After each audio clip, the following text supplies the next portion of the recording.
Maraming tao ang nag-aakala na sa mga malalaking syudad lang may malalaking oportunidad sa negosyo. Pero ang totoo, may mga negosyong pang-probinsya na tahimik lang pero maganda ang kita buwan-buwan. Dahil mas mababa ang kompetisyon, mas mura ang renta at mas madaling makabuo ng loyal na mga customer. At sa video na ito, ibabahagi ko ang 8 negosyong pang-probinsya na malakas ang kita at patuloy na kailangan ng mga tao. Kaya kung naghahanap ka ng negosyong may malaking potensyal sa inyong lugar, siguraduhin panoorin mo ito hanggang dulo dahil ang bawat negosyong ito ay pwedeng maging simula ng malaking kita sa probinsya nyo, lalo na yung number 6. Ang number 1 ay native chicken farming. Ang isa sa mga negosyong bagay na bagay sa probinsya ay ang native chicken farming o pag-aalaga ng mga native na manok. Kung mapapansin mo, mas maraming tao ngayon ang naghahanap ng native chicken dahil masarap daw ang lasa nito kumpara sa karaniwang broiler chicken. Madalas itong ginagamit sa mga espesyal na putahe tulad ng tinola at iba't ibang lutong bahay na mas hinahanap ng mga Pilipino. Maganda ang negosyong ito sa probinsya dahil kadalasan ay may sapat na espasyo para mag-alaga ng mga manok. Hindi mo kailangan ng mamahaling kulungan o malaking pasilidad sa simula. Maraming nag-uumpisa gamit lang ang bakanting bahagi ng kanilang bakuran o lupa. Isa pang dahilan kung bakit malaki ang potensyal na kita rito ay dahil mataas ang presyo ng native chicken sa merkado. Habang tumatagal at lumalaki ang demand, mas marami ring mga restaurant, karinderya at mga mamimili na naghahanap ng regular na supplier. Kapag nakabuo ka ng magandang reputasyon at maayos na kalidad ng alaga, maaari kang magkaroon ng mga suking bumibili ng paulit-ulit. Bukod sa pagbebenta ng buhay na manok, maaari ka ring kumita sa pagbebenta ng mga sisiw, itlog sa pagpapapisa, at maging mga breeder na manok. Ibig sabihin, hindi lang iisang paraan ang pinagkukuhanan mo ng kita. Ang number 2 naman ay fish pond business. Ang fish pond business ay isa sa mga negosyong may malaking potensyal sa probinsya. Kung may bakanting lupa o lugar na maaaring gawing palaisdaan, maaari itong maging isang pinagkakakitaang negosyo na may tuloy-tuloy na demand. Isa sa mga dahilan kung bakit maganda ito sa probinsya ay dahil malakas ang konsumo ng mga Pilipino sa isda. Halos araw-araw itong bahagi ng pagkain ng maraming pamilya.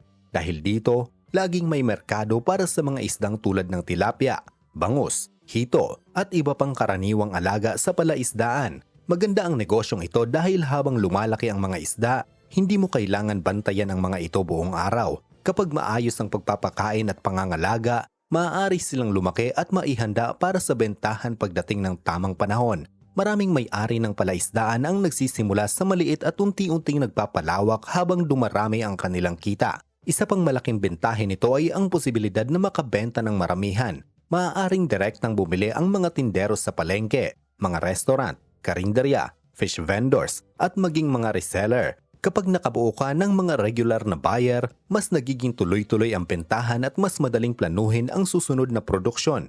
Bukod dito, habang tumataas ang populasyon at pangangailangan sa pagkain, patuloy ding tumataas ang demand sa mga produktong pang-isdaan. Kaya para sa maraming taga-probinsya na may tamang lokasyon at sapat na kaalaman sa pag-aalaga ng isda, ang fish pond business ay maaaring maging isang matatag na pangmatagalang pagkakakitaan na may magandang potensyal na lumago sa paglipas ng panahon.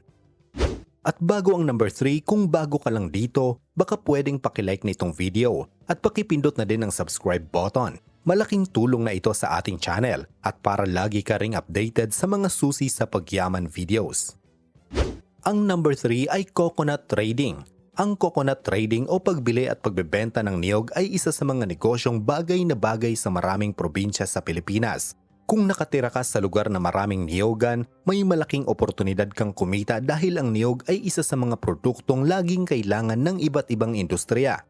Maganda ang negosyong ito dahil hindi mo kailangan maghintay ng maraming buwan para magkaroon ng produkto. Sa halip, maaari kang bumili ng ani mula sa mga magsasaka at ibenta ito sa mga mas malalaking buyer. Sa bawat transaksyon, doon nanggagaling ang iyong kita. Malakas din ang potensyal nito dahil hindi lang isang klase ng customer ang pwedeng pagbentahan. May mga bumibili para gawing kopra, may mga coconut oil processors, at mayroon ding mga trader na bumibili ng maramihan. Kapag nakahanap ka ng regular na supplier at buyer, mas nagiging tuloy-tuloy ang operasyon. Isa pang bentahe ng coconut trading ay madali itong palakihin.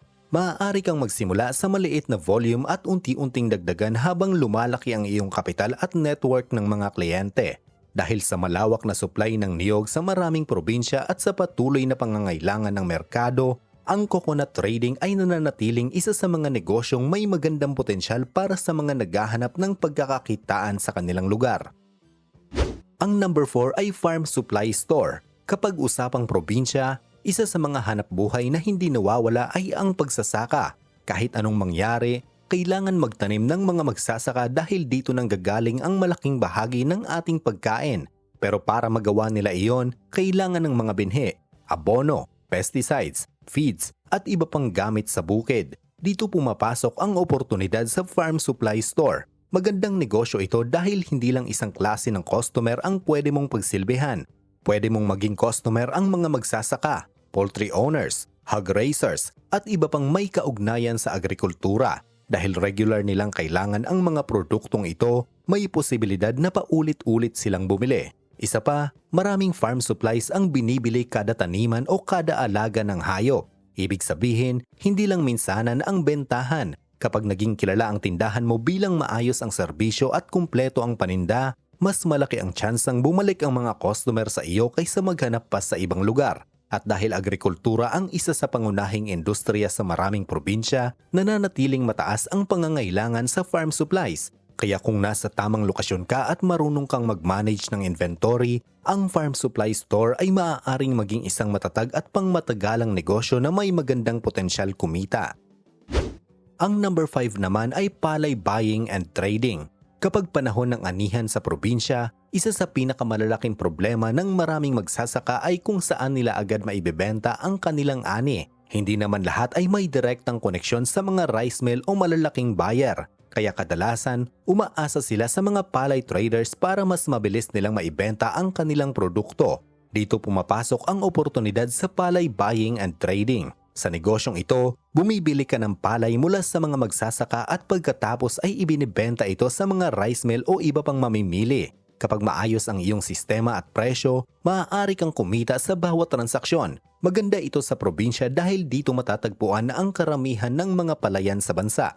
Kapag panahon ng anihan, maraming magsasaka ang nangangailangan ng mapagbebentahan ng kanilang ani. Kapag nakilala kang maayos kausap at patas ang presyo, mas malaki ang posibilidad na sa iyo sila muling magbenta sa susunod na anihan. At dahil bigas ang isa sa pangunahing pagkain ng mga Pilipino, nananatiling mahalagang bahagi ng industriya ang kalakalan ng palay. Kaya para sa mga lugar na malakas ang produksyon ng palay, ito ay isa sa mga negosyong may magandang potensyal na kumita sa probinsya. At kung umabot ka hanggang dito, i-comment mo naman sa ibaba kung nasaang lugar ba ang probinsya mo. Sa amin kasi ay nasa Negros Oriental. Ang number 6 naman ay hollow blocks manufacturing.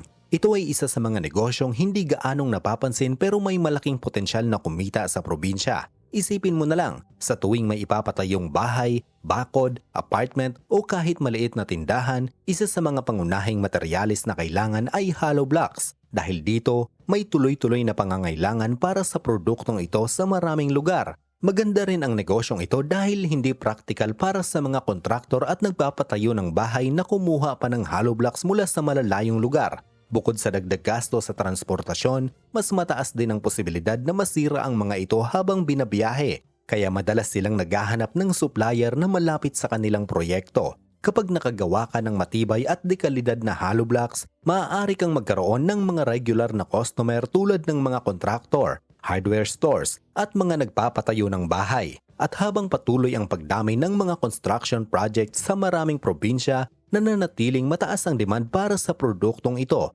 Kaya kung naghahanap ka ng negosyong may konkretong merkado at magandang potensyal na kumita, isa ang hollow blocks manufacturing sa mga dapat mong isaalang-alang. Ang number 7 ay piggery o babuyan. Ito ay isa sa mga pinakasikat na negosyo sa probinsya at hanggang ngayon ay nananatiling isa sa mga may malaking potensyal na kumita. Kung iisipin mo, karne ng baboy ang isa sa mga pinakakonsumo ng mga Pilipino. Ginagamit ito sa iba't ibang pagkain at mabibili sa halos lahat ng palengke, karinderya at grocery. Dahil dito, palaging may demand para sa produktong ito. Maganda ang negosyong ito sa probinsya dahil kadalasan ay mas maluwang ang espasyo kumpara sa mga syudad. Mas madali ang pagtatayo ng kulungan at mas angkop ang kapaligiran para sa pag-aalaga ng mga baboy. Sa ilang lugar, mas madali ring makakuha ng mga sangkap para sa pagkain at iba pang pangangailangan ng alagang hayop. Isa pang dahilan kung bakit maraming naaakit sa negosyong ito ay dahil habang lumalaki ang mga alagang baboy, tumataas din ang kanilang halaga. Kapag maayos ang pag-aalaga at tamang panahon ang bentahan, maaaring magkaroon ng magandang kita sa bawat cycle ng pagpapalaki. Bukod dito, may iba't ibang pwedeng maging customer tulad ng mga meat vendors, negosyante, lechon businesses at mga direktang mamimili. Kapag nakabuo ka ng magandang reputasyon at maayos na kalidad ng alaga, mas madali kang makakakuha ng mga regular na buyer.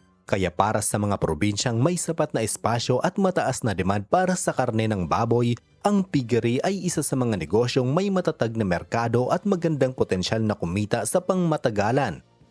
Ang number 8 at panghuli natin ay vegetable farming.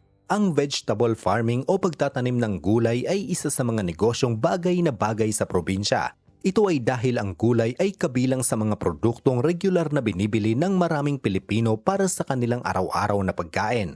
Mula sa mga pamilihan at grocery hanggang sa mga karinderya at restaurant, tuloy-tuloy ang pangangailangan para sa mga gulay tulad ng kamatis, talong, sitaw, repolyo at iba pa. Dahil dito, may pagkakataon ang mga magsasaka na magkaroon ng regular na merkado para sa kanilang ani. Maganda rin ang negosyong ito sa probinsya dahil mas maraming lugar na maaaring pagtamnan. Sa tamang pagpili ng pananim at maayos na pangangalaga, maaaring makapag-ani ng mga produktong handang ibenta sa lokal na merkado. Isa pang bentahin nito ay maaari kang magbenta sa iba't ibang klase ng customer. Maaaring direkta sa mga mamimili, mga tindero sa palengke, o mga negosyong nangangailangan ng sariwang gulay araw-araw. At dahil sa patuloy na pangangailangan ng mga tao sa gulay, ang vegetable farming ay nananatiling isa sa mga negosyong may magandang potensyal na kumita sa probinsya.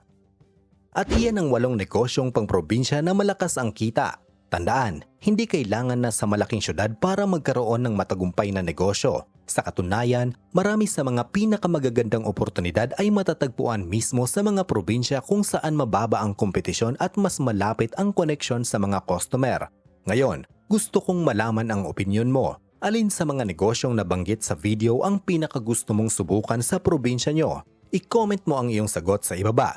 At kung nagustuhan mo itong video ay huwag mo namang kalimutang pindutin ang subscribe button para kapag nag-a-upload ako ay mapapanood mo kaagad. At hanggang dito na lamang muna, naway nasa mabuti kayong kalagayan. Laging tatandaan, ang utak nyo mismo ang susi sa pagyaman. Goodbye.